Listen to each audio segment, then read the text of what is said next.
Hi, my name's Elizabeth Snipes, and I'm teaching Introduction to Meteorology online this summer 2013. And so I thought I would go ahead and make this quick video, hopefully it's quick, and kind of show you around the course and also to give you a face with a name. A lot of my videos, my lecture videos, I do have my face on my videos now too, but hopefully you found your way to the ICCOC main website, and it's a great platform for online learning. Feel free to check out these student resources. You know, again, you can't, I mentioned this in an email recently, you cannot break anything. But let's go ahead and take a look at the course. And so I'm in as a student. So actually, as an instructor, I see something a little bit different, but hopefully this will match up with what you're seeing. So a little bit along, let's go ahead and take a look at the syllabus. I also teach face-to-face in the classroom, and one of the first things we do first day is to go over the syllabus. So let's take a look. You have my contact information up there. Notice I'm not on campus, but I can meet you on campus at the West Burlington campus if that works for you. I also have my social media contact information up there. And as you know, this class is not self-paced. There are 4 major units and a fifth unit of material, 4 unit exams. You can take your unit exams early, but unit exams are kind of paced throughout the 8 weeks. So you probably have had a chance to look at that. Here's my textbook information. Now you will need the 12th edition. I went ahead and gave you a link for a sample e-text, which I think is kind of fun. The heavier these textbooks get, the more I think, oh, e-textbook, that's kind of a nice route to go. So you might want to take a look at that. You see how the units are broken out. Unit 1 is the first 3 chapters, and then Unit 2 is 3 chapters also, chapters 4, 5, and then chapter 16 we're kind of go out of order, and that's on purpose because chapter 16 gets into some optical phenomenon that I kind of want to make sure we get to. And then Unit 3 has 4 chapters in it, Unit 4 again back to 3 chapters, and then the 5th unit of material there won't be a unit exam, but chapters 13 and 14 you will have an assignment that's due. So my lectures, I kind of give you a hint here about my lectures that they're in PowerPoint slides, but I go ahead and I narrate the slides. And I've recorded my narrations, some a year ago and some just this past spring, and then some this summer. So they might have a little bit of different feel to them, but I would encourage you to listen to my lectures. My unit exams only come from my lectures. So there are end of chapter assignments, and again, this kind of goes back to it's not a self-paced class. There are due dates for these chapter assignments. You're going to use the Dropbox feature, and in a minute I'm going to take you to the Dropbox feature to show you how you submit your assignments. Threaded discussions. Online classes are all different. Some instructors require that you kind of go back and forth with your threaded discussions. I only ask you to post once. So there is 1 discussion, if not 2 discussions, to post to every week. And so those are pretty painless points. You want to go ahead and get those. You will need to complete 1 of 3 possible exercises. You can do a weather log, which you want to get started with that because that's 3 weeks, Monday through Friday, jotting down weather information. Or you can do a photo project. And a photo project, I've seen some really awesome photo projects. Basically what I'm after is 10 weather events. And that's kind of, that could be anything from a sunrise to a moonrise, because actually the moon counts as something that affects our actually kind of I think of the tides and that sort of thing. But so as far as turning in your photo project, it might be electronic. So feel free to kind of play around with that. If you do end up, if you are a Google Pluser, you might go ahead and we might connect on Google Plus, and then you can submit your photos there. But 10 weather-related events, loosely related events, and you can use old photos too. So if you have any questions, let me know. Let's see, the last one is a written report, and just make sure that you read my instructions for a written report, especially with regard to the sources. You can't just use all online sources for your written report. Down here I have ways to submit it. If you're going to give me a hard copy of something that's not electronic, you can go ahead and send it to the college. Notice that July 15th this semester is when I need to have received your project in order to be considered for full credit. Now, I've already had a question this semester, what if I do 2 of these 3 projects? And the answer is you will get 10 extra credit points for every project beyond 1 that you do. And those 10 extra credit points, though, will go towards your missed discussion points first, and then towards any missed assignment points. So if you do 3 projects, then that would mean you get 20 extra credit points. But those extra credit projects, as you might imagine, need to be in July 15th as well. So unit exams, here's a few paragraphs about my unit exams. But basically what I will do is, especially since this semester, as you know, you can take unit exams. They have to be in order. Everything has to be in order, but you can take them in advance of their due date. This first unit exam, actually, I'd need to double check, but isn't it June, I want to say June 10th. June 10th is a Monday, so by the end of the day, June 10th, you have to have taken your Unit 1 exam. You can take it anytime now through then. Already your Unit 1 exam has a Unit 1 review sheet out there, and I'll kind of show you where that is under something called doc sharing. So I hope that makes sense. Your unit exams you can bring, so I'll have a review sheet for each unit exam, and I would strongly urge you to take a look at that. It's like a 2-pager, you know, just kind of listing things. And it was prepared after the unit exam was prepared, so it kind of narrows down what you're going to see on your unit exam. So I would actually take that unit review sheet, and you can see by my instructions here that to your exam you can take a 4x6 index card, front and back, handwritten notes that might help you on your unit exam. So after your unit exam, if you do have a note card, your proctor will ask for it and submit it back to me. So I hope that all makes sense. Let me know if you have any questions. So 4 unit exams. That 5th unit of material, there will be a handful of questions on your comprehensive final over chapters 13 and 14. So your comprehensive final exam is near the end of our 8-week session. You can already see, though, that your comprehensive final will be open anytime. It's not out there now, but hopefully nobody's rushing to do their comprehensive final right now. As I'm talking, this is, what is this, the 30th? The 30th of May.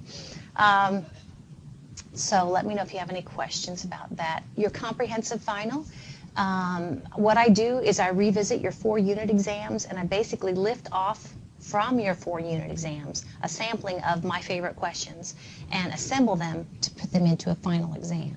One of the things I didn't say yet is that your unit exams take on a format of basically 3 sections. For each of your unit exams and your final exam, there'll be 3 sections. The first section is multiple choice, the second section is vocab, and the third section is short answer. So let me know if you have any questions about that. It's kind of my theme for the semester. Online classes are a little tricky because I don't see you face to face, so if you're having an issue, I don't know it until you tell me. You can see how the course is broken up. 5% of your grade will come from those discussions. Remember, you only have to post once, but posting multiple times is fun too. Your chapter assignments is worth 1/5 of your grade, your project worth 15%. Each of your unit exams is 10% each, and then your comprehensive final is 1/5 of your exam. So then I kind of have a typical grading scale down here. Notice I do give pluses and minuses.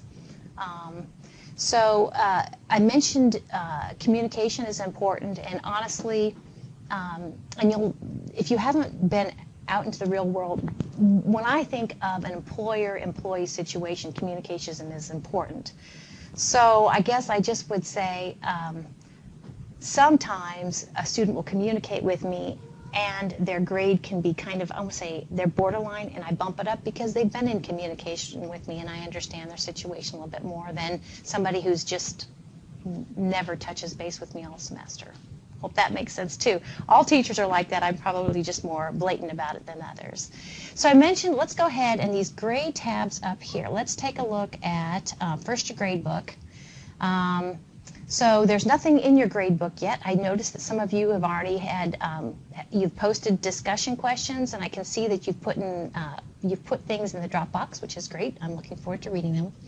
One of the things I warn you is if you work ahead, notice that I won't grade things until the due date has passed. So I kind of grade them all at once.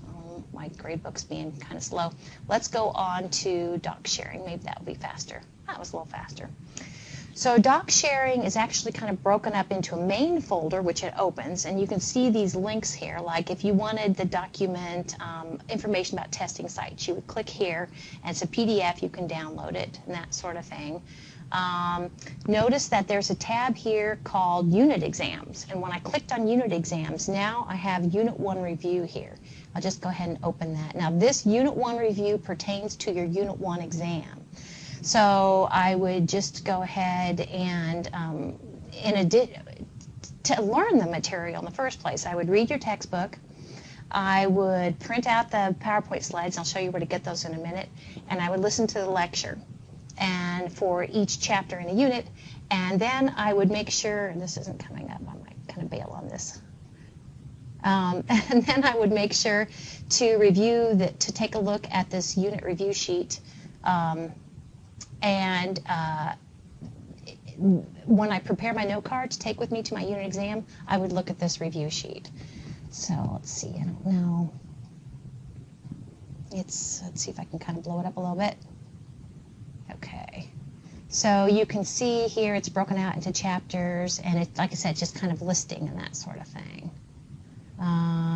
So chapter 3, these are the things you're going to want to know for your Unit 1 exam.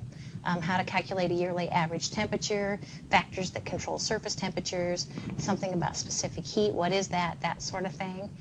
I guess I would say when you're preparing for your unit exams, if you want to do a Google Hangout, and what I'll do is pull up the unit review sheet and we'll go over it together. So depending upon how serious you are about the class, I'm fine with that. I think that would be fun. Okay, or Google Hangouts about anything would just be great. So let me click lecture slides here. Some of you have been kind of wondering. So notice it says chapter 14, 13, 12, etc. So actually, in order to get the chapter 1 slides, I want to go clear down here at the bottom. Notice that there's a Z in front of it, Z chapter 1. The Z is my reminder and indication that those are PowerPoint slides. The Z means that I have removed some words from the text. So you'll see what I mean when you print those out. But it's a PDF file with PowerPoint slides 6 per page. I would print that out, and then I would have that handy when I'm listening to the lectures. Hope that makes sense. Let's see, what else do we have? I had a folder here for projects, for more information about projects. So under projects, if you're going to do, you'll need more information, because I don't think I maybe gave you enough information. Here is, if you're going to do the weather log, record the weather conditions for 3 weeks, this is where you get your weather log, okay? Let's see. Let's see if the grade book is going to come up any faster. No. Okay. That's okay. The only thing I wanted to mention about grade book is when you do see a number, oh good. Well, when you do see, it says the column that says grade, that is going to be a number there when I visited what you've submitted. You'll click on that number and then you can see my comments. Now actually you want to click on that number after you take a unit exam, and you'll see your graded unit exam with the right answer. So that's helpful. Remember, your final, comprehensive final in here is actually pulled from each of your unit exams. Okay, email is kind of obvious.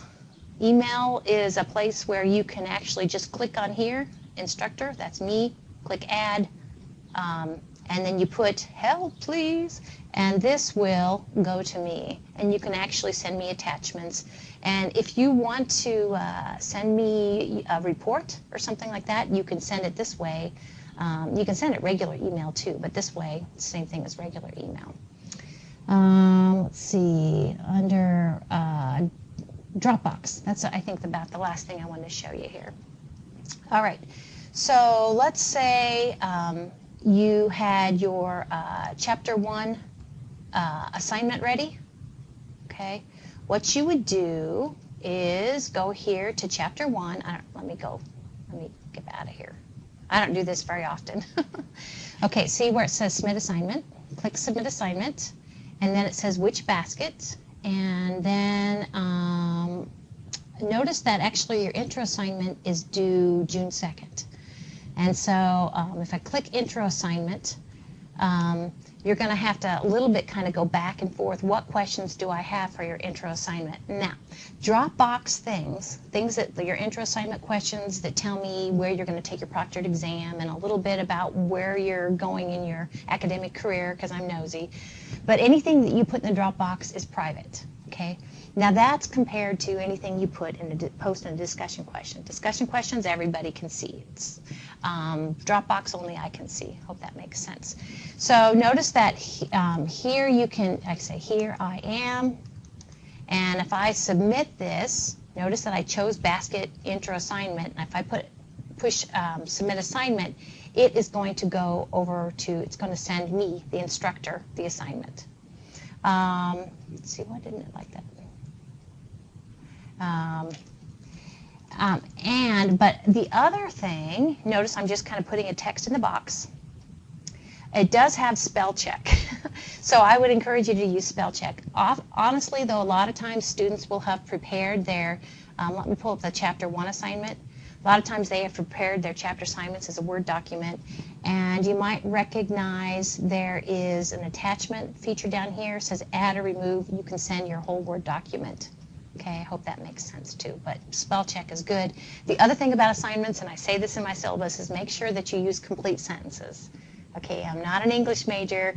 That's the shirt, you know, choose science, everything else is dumb. But I generally know a complete sentence when I see it. And each assignment is worth, there's usually 5 questions, and each assignment is worth 10 points. And so there's 2 points each question. So you lose a point if you don't use complete sentences. Every once in a while there is a question that doesn't lend itself to a complete sentence. And in that case, in your, when I assigned that question, I told you you don't need to use complete sentences. Ask me if you have any questions. Okay, so I think we kind of covered all the gray tabs up there. Let's take a look over here. Due dates, let me go ahead and click on that. These due dates are also available under doc sharing. These due dates I'm clicking on is available under course home. So these are important, and if you have like a planner, I'd put these on your planner. Because all I know to do is basically have zero tolerance. I've been teaching for, pushing 12 years now, and I've heard a lot of stuff happens, you know. I mean, there are a lot of bad things that happen. So get your stuff in early. And I just, as sympathetic as I am sometimes, I guess that's my point, I can't budge. Now, the thing is with regard to unit exams, you can read this in my syllabus, you have 4 unit exams, and I will take the lowest unit exam and compare it to your comprehensive final. And if that low unit exam is lower than the percent you earn on your comprehensive final, what I'll do before I assign a grade is basically substitute that percentage in from your final, which was higher, back into that low unit exam. So although I don't give makeup exams, when the window's closed, that's it. What will happen is if you get a 0 for a unit exam, the percentage you earn on your final will come back in and count as that unit exam. Okay. Let's see. So make note of these, and if you have any questions, let me know. Let me go ahead and just open a typical, let's go to Chapter 2.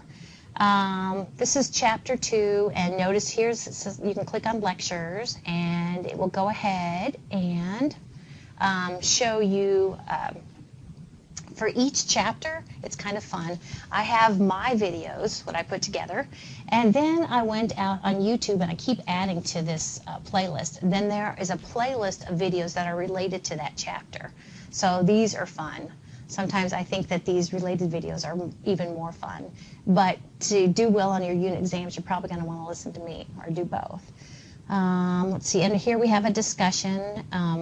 Let me know if you have any questions about discussions. Again, you only need to post once. Is that about it? That might be. So everything is open. That's kind of unusual for me. I'm trying something new. I hope it works well for all of us. Notice here I'm going to go to Chapter 3 is the 3rd chapter in Unit 1. So when I click on Chapter 3, I'm going to see the Unit 1 exam. So here's the deal. I click on the Unit 1 exam, Unit 1 Summer 2013, and notice that there's a password up here. And that's what, when you go to your proctor testing site, they will put that password in. Okay. Notice that this, I see this says Unit 2. It should say Unit 1. I can edit that. But notice that this instructions on your unit exam sheet will tell you that there are 3 pages to your unit exam, and they are actually to the 3 sections I referred to earlier. The first page will be your multiple choice, the second page will be your fill in the blank definition, and the third page will be your short answer. So just make sure you complete all 3 pages. Let's see, what am I missing? I think that's about it. Let me go ahead and just quickly show you my Google Plus. And I gave you my information as Elizabeth Snipes Spring. Okay, that's my meteorology. I have an Elizabeth Snipes Fall, which is my astronomy Google Plus. So I don't know. I am kind of adding to it here and there, and it's kind of like Twitter a little bit, in that there are posts, except Twitter is limited to the number of characters you can include. But it's kind of fun. It's free, Google+. And this is where we would actually, if you're interested, kind of do a face-to-face hangout. If we have, like, if somebody wants to do a review session, what I'll probably do is they pick the time, and then I will advertise it to everybody else. So, because it's the more people you get at a Google Hangout, the more fun. But the last thing I want to show you real quickly is I gave you my Twitter feed. It's EA_Snipes_SCI. And so this actually, you can see my tweets. Not that I'm all that, but I have fun with them. They're a place to throw things. My Twitter feed will have weather, meteorology stuff, and it will also have astronomy stuff, because I love that too. And actually my background, I wanted to let you guys know, if you've listened to this all the way through, that my background is actually in chemistry.